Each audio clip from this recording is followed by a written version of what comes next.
This is the Daytona International Speedway, scene of the 4th annual Firecracker 250. Today, 34 of the nation's fastest late model stock cars are competing in the NASCAR Grand National Championship race for more than $40,000 in prizes. This is Bill Fleming welcoming you to the beautiful Daytona International Speedway, where today we expect some tremendous speeds on this 2.5-mile high banked oval. The weather is particularly good today for racing because it's a little bit overcast. We had a few rain sprinkles this morning, and the temperatures, at least at race time, are not too high.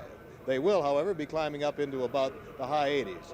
The crowd's streaming into this gigantic racing plant here today, and they've come from all over the country to watch this 4th annual Firecracker 250. Before the race actually gets underway, I think it might be a good idea to sort of acquaint you with what the track looks like and how you'll be seeing it. This is where the starting line is. And if you'll follow me around, we'll go down a short straightaway into what they call the number 1 turn. It's 3,000 feet at 31 degrees around this turn and into the backstretch, which is 3,500 feet long. Into the number 3 turn. Again, 31-degree high bank, 3,000 feet around, out of the number 4 and down a short straightaway down the home stretch to the finish line. You can see it's sort of a tri-oval, and as you look at it from above, it's sort of like in the form of a letter D. This lake is called Lake Lloyd out here. As a matter of fact, a couple of the drivers have been in there. This area is the pit area, a very important and vital area it is indeed. And Chris Economaki, editor of the National Speed Sport News, is covering that area for us today. This is a 4,000-pound, 405-horsepower stock car, of which there'll be 33 in today's race, a late scratch. And we'll be telling you all about the goings-on in the pits as the race progresses. Back to you, Bill Fleming. This race today is on the Grand National Circuit of NASCAR. It's limited to late model stock cars, which means the current year and the past 2 years. So it means 1960, 61, and 62. And the cars will be going 100 times around this 2.5-mile oval. Now, before the pace lap gets underway, let's take a look at some of the elements that make automobile racing the great sport that it is. A stock car, before it is raced, requires special attention. A racing stock car with its clothes off looks like this. This is a 1962 Ford with the body off, made into a racing machine by Holman and Moody of Charlotte, North Carolina.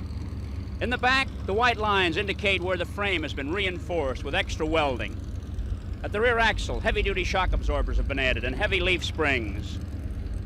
Up here we have what is known as a roll bar. The drivers, owners, and mechanics hope that it will never be used, but it's there to protect the driver in case the car should overturn on top of him. In the front of the car, heavy-duty front suspension units, big posts to support oversized shock absorbers, an oil cooler up front there with the 2 pipes to make the engine run cooler, large exhaust pipes to carry the flow out to the sides, and here, a 4-speed transmission to enable quick getaway from the pit stops. All in all, a stock car tailored for the speedway.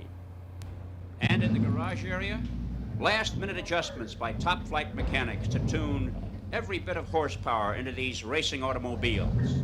The engines specially made by the Detroit factories to give high performance. Here, a 406 horsepower Ford that had some trouble in practice is being put back together by the mechanics. You'll notice just one carburetor, which burns pumped gasoline, and these engines still push these cars around at 160 miles an hour.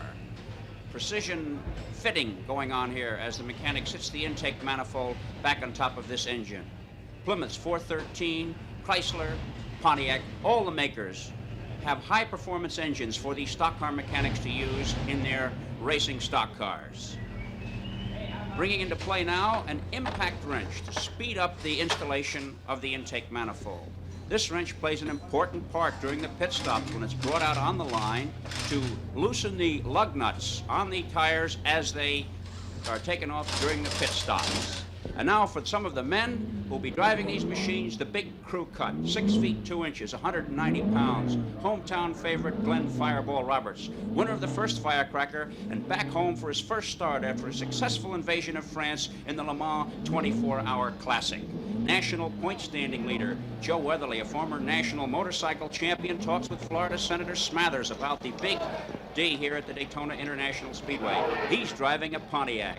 Johnny Allen, 27-year-old bridegroom from Atlanta, one of the fastest qualifiers and owner of the third starting position for today's 250-mile grind.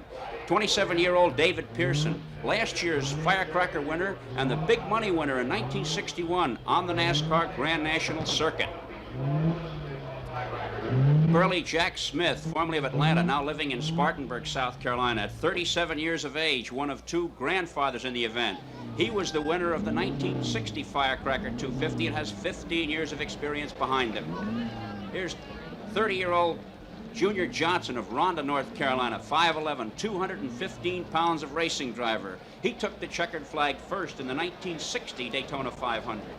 And here's 27-year-old Bobby Sox idol Fred Lorenzen of Elmhurst, Illinois. Two-time national champion and master of the acknowledged technique of drafting here, the standard bearer of the Ford team. Now the cars pull out to get started along the pit lane. These automobiles, just as you could buy them in the showroom with a lot of decals. And now back to you, Bill Fleming. We're just a few moments away now from the start of the pace lap, and we'll be back with all the action from the Firecracker 250 on ABC's Wide World of Sports. We're back at the Daytona International Speedway for the start of the Firecracker 250. The pace car is on the track. The other cars strung out behind. Bill France driving the pace car. Senator Smathers sitting next to him. And here's the field. On the pole, Edwin Banjo Matthews in a 62 Pontiac, and next to him is Bobby Johns, also in a 62 Pontiac. Johnny Allen on the inside of row 2 in a 62 Pontiac, and Glenn Fireball Roberts on the outside of row 2, who won here in the 500-mile race in February. He's driving a 62 Pontiac also. Dave Pearson, who won the Daytona 250, that was a year ago today, in the 62 Pontiac on the inside of row 3. Joe Weatherly, the leading NASCAR Grand National Point champion right now, in a 62 Pontiac. He's outside of row 3. In row 4, Junior Johnson in a 62 Pontiac and Jack Smith in a 62 Pontiac. Fred Lorenzen and Marv Panch in 62 Fords are in row 5. Dick Petty in a 62 Plymouth, Jimmy Pardue in a 62 Pontiac in row 6. Art Malone in a 62 Pontiac and Leroy Yarbrough in a 61 Pontiac, the car that Pearson drove to victory last year, are in row 7. In row 8, Nelson Stacy in a 62 Ford, Larry Frank in a 62 Ford. Bob Welburn is in row 9. He's in a 62 Pontiac, and Ralph Earnhardt next to him in a 62 Pontiac. Larry Thomas in a 62 Dodge in row 10, along with Tom Pistone in a 62 Chevy. Rex White in row 11 in a 62 Chevy, and Roscoe Thompson in a 62 Mercury. In the 12th row, Ned Jarrett in a 62 Chevy, and Johnny Dodd Jr. in a 61 Ford. In the 13th row, Buddy Baker and his father Buck Baker, both driving 62 Chryslers. In the 14th, Herm Beam in a 62 Ford and Darrell Derringer in a 62 Dodge. Tom Cox and Tom Irwin in the 15th, George Green in the 16th, and Tubby Gonzalez and Kurt Kreider in the 17th row. The pace car has pulled off. The green flag is out, and we're underway. It's official. 33 of the nation's fastest late model stock cars are underway on a 250-mile grind over this 2.5-mile high-banked oval. And shooting down into the lead now very quickly is Bobby Johns as they pour the coal to it on this first lap. And oh, somebody's in trouble up high. Down low he goes, and he's hit. One of the cars got sideways and was hit from behind car number 97. There is Tom Pistone. And the car that was hit looks like car number 12. There's the car that hit him, car number 97, and car 12 is the one kicking up some dust there. That would be Bob Welburn in a 62 Pontiac. Tom Pistone in a 62 Chevy apparently brushed him, but not too severely. And both cars are, I think, going to try to remain in the race. So here are the leaders, and here they come. So we had a mishap right off the bat on the first lap. Fireball Roberts is in the lead, and the yellow lights are on. The yellow lights are on.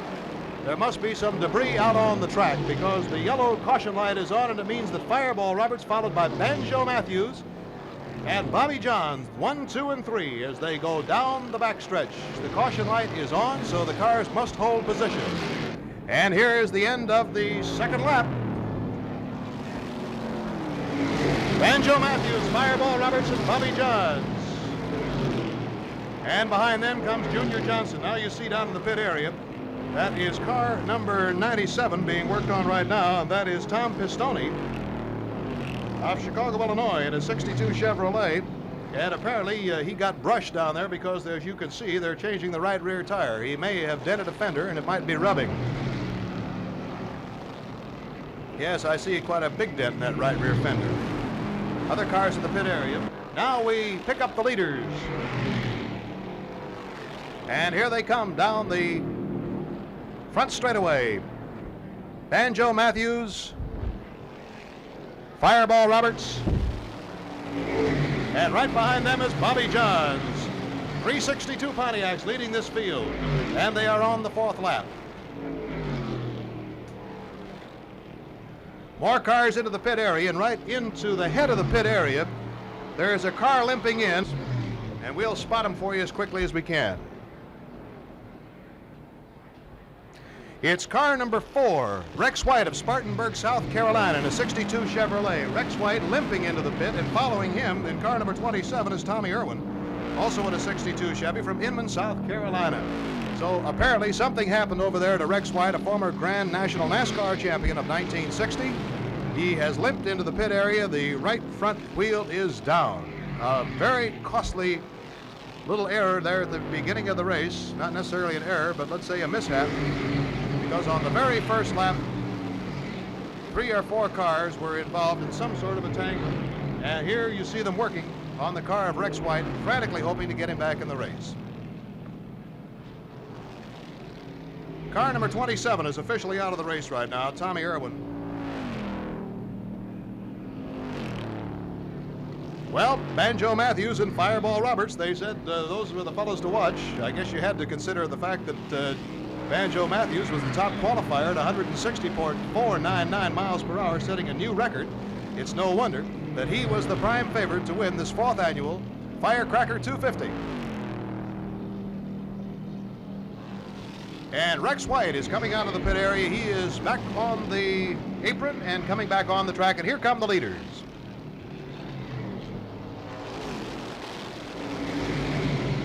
Dave Pearson now has moved into 4th place, and you see Rex White pulling out onto the track, getting the green light to go back on. So fortunately, Rex White, even though he had to go the slow way around after the mishap on the number 2 turn of the first lap, finally got back into the pit area, and he's got some ground to make up.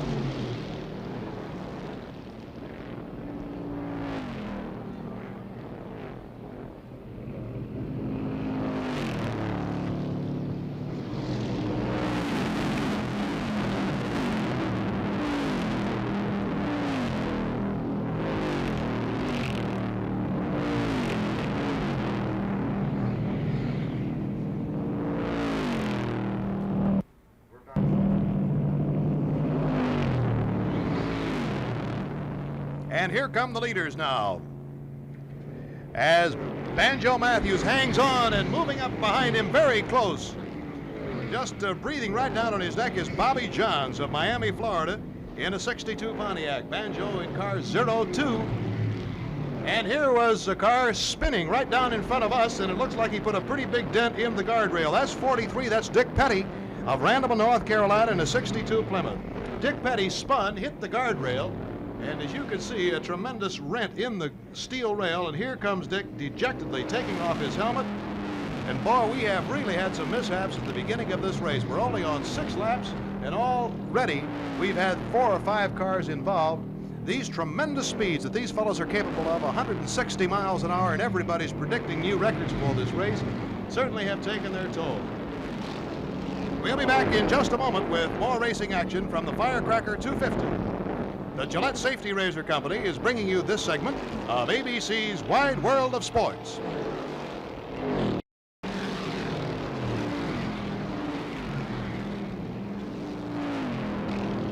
Now as the cars move down the backstretch, it looks like Bobby Johns has overtaken the Banjo. As they ride up high, we put the glasses on him, and it is Bobby Johns out in front, Banjo Matthews and Fireball Roberts. So Bobby Johns now has decided to take over the lead. Hanging back of Banjo, drafting him just enough to get by. It's Bobby Johns in front, Banjo Matthews in second place, and Fireball Roberts behind him. So Bobby decided to make his move on the 19th lap, And that is when he has moved in the lead. He had it briefly a short time ago and couldn't hold on to it. Let's see if he can hang on to it this time. You'll see other traffic on the track now because the leader cars are passing many of the slower cars on the track. But Bobby Johns has the lead, followed by Banjo Matthews, and right behind him is Fireball Roberts. And again, they're lapping some of the slower cars lower down on the track. Up high goes Bobby Johns.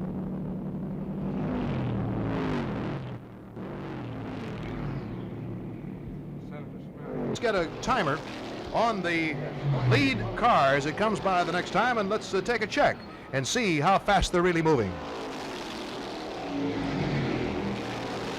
As Banjo Matthews goes by, you can see that the gap again has been narrowed. And as they move, yes, go ahead, Chris, go ahead. We've got Richard Petty down here. Richard, what happened down there? It sucked the back end out from under me. I sort of lost it. You what? Got a little behind on my steering down there. I see. Did you hit anything? I finally run into the fence down there and messed the front end up on it. You can't get back in the race. No, I messed the it up. brake, Richard. Yeah. Sorry. Running pretty good. Yeah, that's true. How's the track? Very fast? Fast, awful fast. Was there anything left on it from that first lap accident? No, we didn't see nothing except the car. Everything else was off. I see. Well, better luck next time, Richard Petty. Back to you, Bill Fleming. Okay, Chris, thank you very much. A quick reminder here that in a short time, we'll be going across the seas to Troon, Scotland for action in the British Open Golf Championship. We understand action there is just as exciting as it is here at the Daytona Firecracker 250. Now moving into the 21st lap, Bobby Johns of Miami, Florida has the lead. Banjo Matthews in second place, and Fireball Roberts is in third place. And we have the official time now. We are running better than 162 miles an hour, setting records as we go. The old record for 10 laps was 156 miles an hour, set by Fireball Roberts in a 61 Pontiac last year on the Firecracker 250 date. And the new record is 162.454 miles per hour, set by Banjo Matthews. And at the end of 20 laps, 162.016. Again, a new record, 6 miles an hour faster than they were running last year. Now one of the hotter cars coming into the pit area is Nelson Stacy in car number 29. Nelson in a 62 Ford is pulling down there, and as he puts on the brakes, Chris Economaki will be running over into that area. They're going to put new rubber on the right side of the car, get some fuel in the car. And Chris, if you're standing by, you might say a word about the condition of the automobile. Well, we're down here right at the front. It looks very good. Stacy seems very calm. It's a tire change here. Precautionary tire change. These big boys are changing both of the right side tires. Apparently there's 160 mile an hour pace is burning up the rubber, but they're knocking out the body on the right front corner of the car. It apparently got brushed against the wall or perhaps another automobile and was rubbing against the tire. The tires seem to have a lot of wear left on them, but it apparently was this contact with either another automobile or the wall that brought him in early. And back to you, Bill Fleming. Now the leader at the end of 23 laps is Banjo Matthews, who has recaptured the lead from Bobby Johns. And in third place is Fireball Roberts. So Banjo Matthews goes by, and Bobby Johns is right behind him, and Fireball behind him. Fireball Roberts has been doing a pretty good job of running a very steady race. He hasn't done any challenging for the lead. He's been in third place, and he's let Bobby Johns and Banjo Matthews sort of have at each other every once in a while. Here comes car number 46 into the pit area. That's Johnny Allen. Johnny was running fourth most of the time. And as Johnny pulls into the pit area, of course, it's going to cost him some precious seconds down there. He was in fourth place until he had to slow down and come into the pit area, and we'll have a new fourth place driver and car because of his stop. Chris, what can you see? Chris, go ahead. Up, Jack. Allen wiped his face. They're pushing the car back. It's a sad-looking crew. Whatever it is, it seems to be permanent. Gene, what seems to be the trouble? I don't know. I just think it's Engines? I think it must be engine trouble of some kind. I see. Well, tough luck.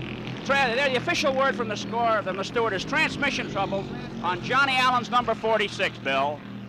Oh, that's a real tough break for Johnny Allen of Atlanta, Georgia, a fellow who really desperately wanted to win, and the transmission trouble putting him out of the race. Chris, I'm not surprised, are you, that they're having so many problems mechanically today because of this tremendous pace? Did you hear me say, Chris, earlier that they are doing better than 162 miles an hour? Truly astounding. It's a tremendous pace, Bill, and as the evidence that the cars are banging one another, if great drivers are hitting one another, the pace is just really too fast almost to keep it a straight line, and I think we're going to have more cars in before the afternoon is over to get fenders pulled off of wheels. We'll be back in just a moment with more racing action from the Firecracker 250 on ABC's Wide World of Sports.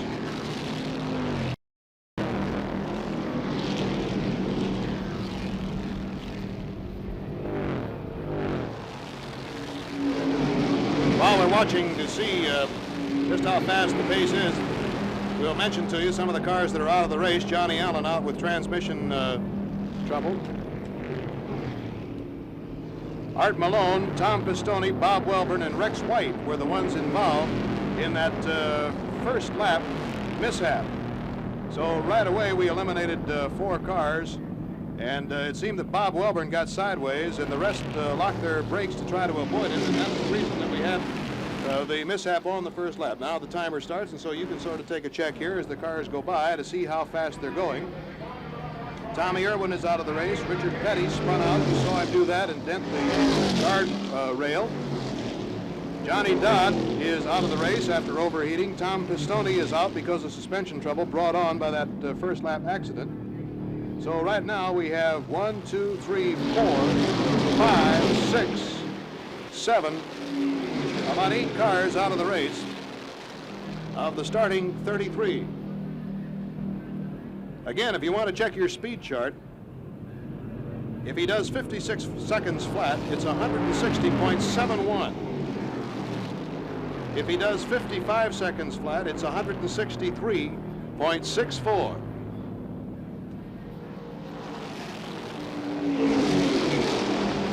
.4 is what we get, and that would indicate 159.57 miles per hour. So apparently the pace has slowed down just a little bit from the speeds of earlier in the race. Right now the fellows are thinking about those tires, and that may be the reason for it. They're on the 34th lap. Most of them wanted to come in between 35 and 40 to get new rubber on the right side. The right side, of course, taking a tremendous pounding because the weight of the car is swung to the right side when they go into those high bank turns. In fact, the left front very, very seldom has to be changed. Now, this may mean that they want Bobby Johns to come in at the end of 35 laps. That's a sign from the pit crew. They're holding it up for him as he goes by. And Bobby has regained the lead from Banjo Matthews, and Fireball Roberts still hanging right in there in 3rd place. So Bobby Johns and Banjo have been sort of jockeying back and forth. Banjo Matthews on the inside, Bobby Johns right on the outside, and once again Banjo has the lead, and Fireball may be making his move. Fireball Roberts has closed the gap a little bit, but there goes Bobby Johns scooting by Banjo Matthews. So Bobby Johns takes the thrust, and now we have smoke on the far side and a car spinning. It's a yellow car on the infield on the far side, just at the between the number 3 and number 4 turns. So there is another mishap, and we'll be getting the information for you. Try to find out and spot who that car is. You can see him down there, and I can barely make out a number 8. It looks like number 8 anyway. We don't want to make any snap judgment here, but if it is number 8, it would be Joe Weatherly of Norfolk, Virginia. Once you see smoke go up around this track, you know that somebody is in trouble.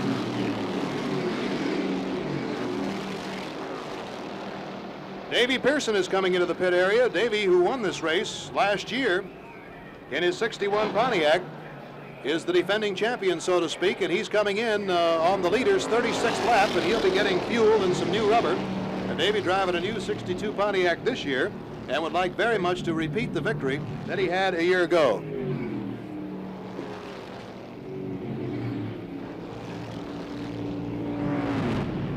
Car number 3, David Pierce, is in, and there's a little panic down there. The wheel is rolling out into the pit lane. There goes one of the Firestone engineers after it.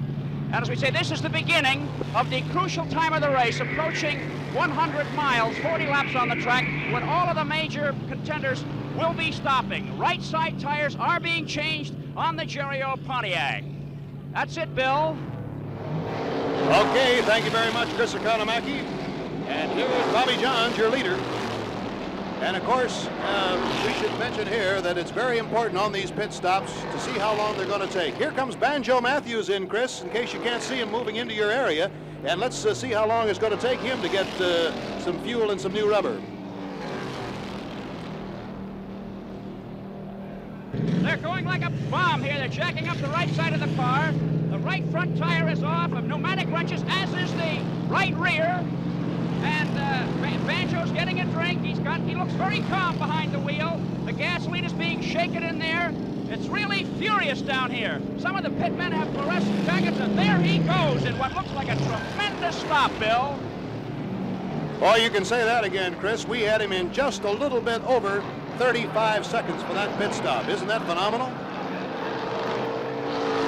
All right, Bobby Johns still has the lead, but remember this, Bobby Johns has some time to put into that pit for himself, as Banjo Matthews had a beautiful pit stop. In fact, we should mention here that that pit crew worked out all yesterday afternoon to see if they could shave some time off those pit stops. Now, a good break for Bobby Johns because the yellow flag is out right now. Fireball moving down to his pit.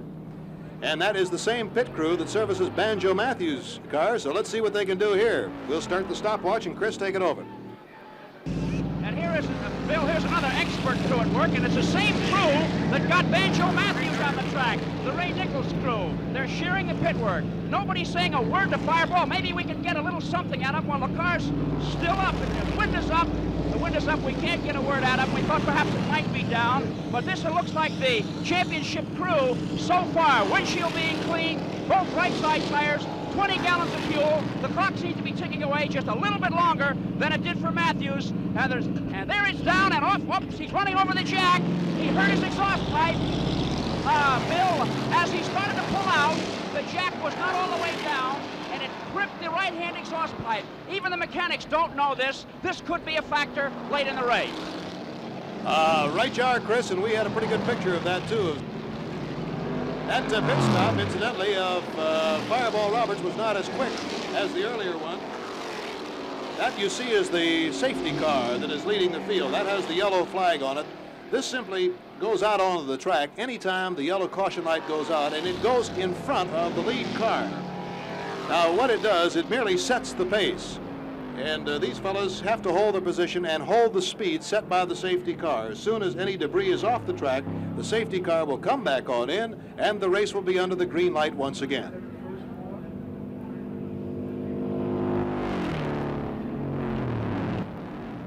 And I believe Bobby Johns is coming into the pit area. Bobby Johns is coming in, and he's followed closely there by another car. That's car number 6 moving in, Junior Johnson.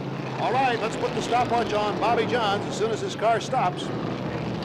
You've got it, Chris. Yeah, we're right here, and Bobby Johns' crew and his father is certainly glad to see him. They're checking the tires. We've got our camera on the driver. Let's see if his window is down. We're going to try and get in there and get a word with him, what it's like. How's the track, Bobby? Good. It's plenty fast, I believe. Oh, that's good. There you heard Bobby Johns during the pit stop. One of those rare interviews that happens in stock car racing. They're about ready to send him on his way. I hope the watch is ticking. There seems these fellas get violent with the gasoline cans to get the last few drops out into the tank. A 20-gallon limit. It's a lot calmer pit stop here for Bobby Johns than it was the early ones, and off he goes. How was it? Well, it was all right, but of course, when you're measuring against 35 and 33 seconds, he lost about 5 to 7 seconds to both Banjo Matthews and Fireball Roberts. His was just a little bit over 40 seconds.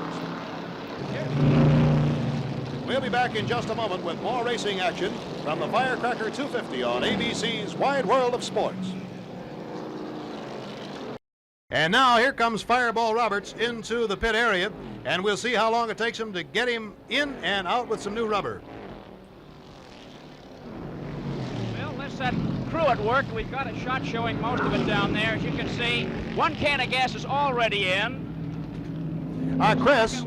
The second can is going in down there. It's just gasoline, no tires. A very quick one for the Fireball. Boy, a very quick one indeed, but Bobby Johns is out of the race, Chris. I don't think you know that because just as he went by here, he slowed down. Junior Johnson blew him right by, and then Bobby Johns slowed down. He's midway through the backstretch, and it looks like he has a very sick car. Bobby Johns ran that car literally for 80 laps right into the ground, and he is just coming into the number 3 turn very slowly. And here is your new leader, Junior Johnson, who's going to make a pit stop right at this time. Now, if he can keep that car going, he is going to be your winner of the Firecracker 250 because he has a slight lead on Roberts. Although Roberts made a tremendously fast pit stop, let's clock this one. We had about a 25-second one, although we were distracted momentarily because of Bobby Johns slowing down. Oh, look at that one, will you? Oh, as she coughed for just a moment and everybody groaned. But Junior Johnson has got it rolling again. And Bobby Johns is just coming into the pit area. Junior Johnson is just about got it going, and there's a car right in front of him that's smoking very badly, which means trouble for him. But here comes Bobby Johns. We thought he was out of the race. He limped all the way around the field. And as he comes into the pit area, Chris, find out what you can.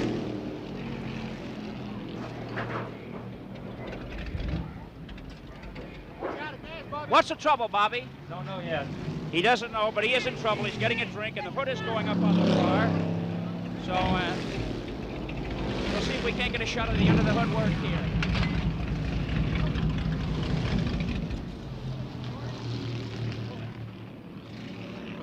Smoking engine here. We do not know just what the trouble is. The engine has been turned off.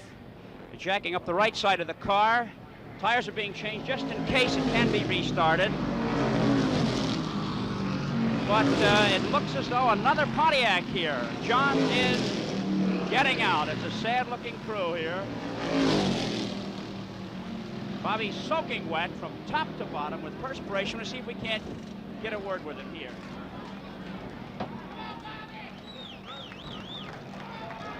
Well, you can hear the cheers in the background for him. Everybody over in the infield is just as sympathetic as they can be for Bobby Johns, who drove a tremendous race. I don't think we've had any duel like the one we saw today. Banjo Matthews was the first victim of the blistering pace. He went out with a broken transmission on the 74th lap, and now on the 80th lap, Bobby Johns is in the pit area, as you can see. And I haven't got the slightest idea. What happened? I don't know. Banjo Matthews, whose car went out, talking with Bobby Johns here. Transmission. Something must happen to mine too because I drove it in, but I can't. It was transmission. Vibrating like the devil. I think it's a transmission again. I'm not Tough sure. break. What actually goes in the transmissions, Bobby, when they let go? Well, it's a 4-speed transmission, and you've got another set of gears in there to turn all the time, and I believe that extra set of gears puts an added strain on the transmission that we never had before. It's 3-speed. I see. Well, you seem to be drenched from head to toe. Is it very hot in the car? Rather. Okay, tough luck, Bobby Johns. Better luck next time. There you go, Bill.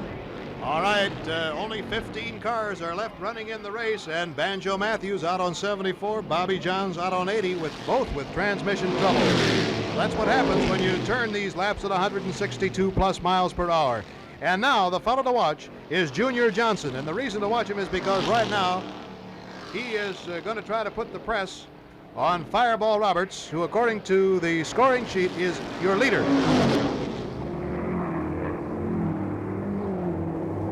We'll be back in just a moment with more action from the Firecracker 250 stock car race on ABC's Wide World of Sports.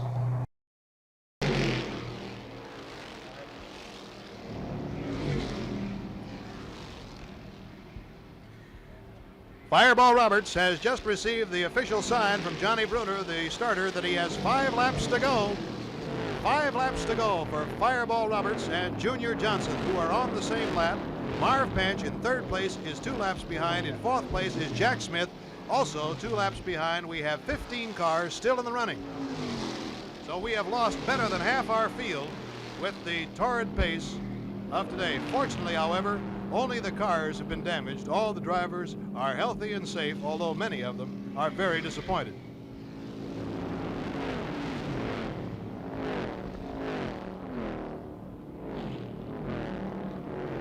We're taking a check on Fireball Roberts unofficially with our clock here in the television booth.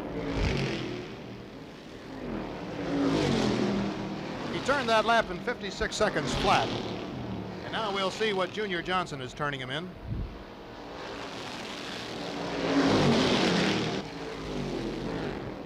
Fireball still has about an 8.5 second lead on the second place car, Junior Johnson. Fireball running 160.71 miles per hour on that last lap. Boy, this has been a great race because early going had it Banjo Matthews and Bobby Johns. Fireball Roberts was hanging in there third almost all the way, sort of pacing himself, and now he has seen those two other cars drop out because of mechanical difficulties, and Fireball Roberts is out in front.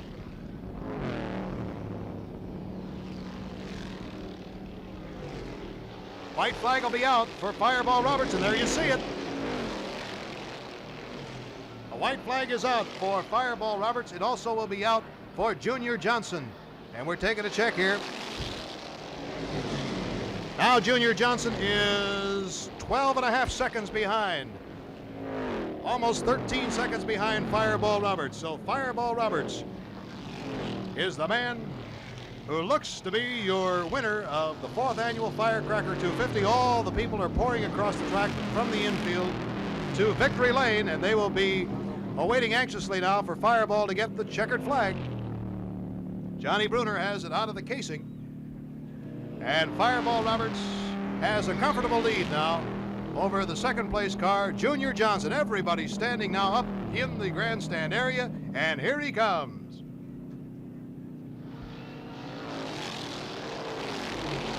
A checkered flag taken by Glenn Fireball Roberts. And we'll see how far behind the second place finisher will be. Well, it's an even 12 seconds behind as Fireball perhaps let up a little bit on that last lap, saying to it, I don't want you to quit right now. We're too close to the finish line. So Fireball Roberts has coupled his Daytona 500 victory with a victory here in the Firecracker 250, and I think it's a very important feature, the fact that he has sort of gone over the hump as far as the jinx was concerned. He seemed to be plagued with bad trouble as far as mechanical problems were concerned. After winning the first Firecracker 250 in '59, he had all kinds of trouble and really didn't break through until this year when he won the 500. If you'll recall, last year he led most of the way, blew a tire, and had to finish 5th. Today, he ran a smart race. He let the two real fast cars, Banjo Matthews and Bobby Johns, burn themselves out. He was there and ready to take over when they did. We'll be back in just a moment with a visit to the winner's circle on the Firecracker 250 on ABC's Wide World of Sports. Back at the Daytona International Speedway, the conclusion of the Firecracker 250 in the winner's circle is car number 22, driven by Fireball Roberts, a '62 Pontiac, and there to talk to the champion is Chris Economaki. No, they didn't, but I'd like to take the time right now to thank my pit crew, all of them. They beat these other guys, and especially Banjo Matthews, who set the car up. He did a wonderful job, and it brought me home like a champ. Fireball, here's his wife, Doris, giving you a kiss. Doris, you're a regular Victory Lane visitor here. Fireball's busy. What kind of a family have you? We have a daughter. How old? 11. I see. Was she around here? Yes, she was in the score stand. She'll be down in a few minutes. I see, fine. Fireball, was it really hot in the car?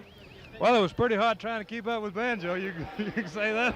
Well, boy, it's nice to see a big smile on your face, Fireball. Congratulations. After a lot of heartbreak, you've won another one here, a deserved win for Fireball Roberts, a hometown driver, scoring a popular victory.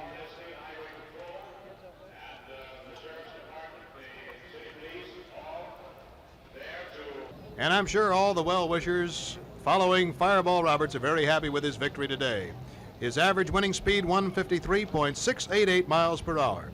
Fireball Roberts in first place, Junior Johnson in a '62 Pontiac in second place, Marv Panch in third place in a '62 Ford, Jack Smith in fourth in a '62 Pontiac, Jimmy Pardue in 5th place in a 62 Pontiac. Ned Jarrett is in 6th place, 62 Chevy. Then came Larry Frank in a 62 Ford in 7th place. Then following, Dave Pearson in 8th, Larry Thomas in 9th, Art Malone in 10th, Rex White in 11th, Buck Baker in 12th, Herm Beam, George Green, and Ralph Earnhardt finished out the field. 15 cars finished, 33 started, and the fastest of them all was Glenn Fireball Roberts. The pace was set early by his running mate Banjo Matthews. He and Bobby Johns went at it tooth and nail, but when the final chips were down at the end of 100 laps, the checkered flag went out for the popular champion from Daytona Beach, Florida, Glenn Fireball Roberts. Our thanks to the Daytona International Speedway, William H.G. France, President, and William C. France, Vice President. Also to the NASCAR Field Manager, John Bruner. The executive producer of ABC's Wide World of Sports is Brune Arledge. The Firecracker 250 was produced by Dick Kirchner. Director was Mac Hemian. Associate Director, Louis Frederick. Technical Director, William Morris. The British Open Golf Tournament was produced by William Seaman. Associate Director, Ronald Hawkins. The assistant to the executive producer is Chuck Howard. Daytona technical pickup provided by ABC New York. The preceding was on videotape. Remember, the U.S.-Russian track and field meet next week. And now this is Bill Fleming along with Jim McKay and Chris Economaki saying so long from Daytona.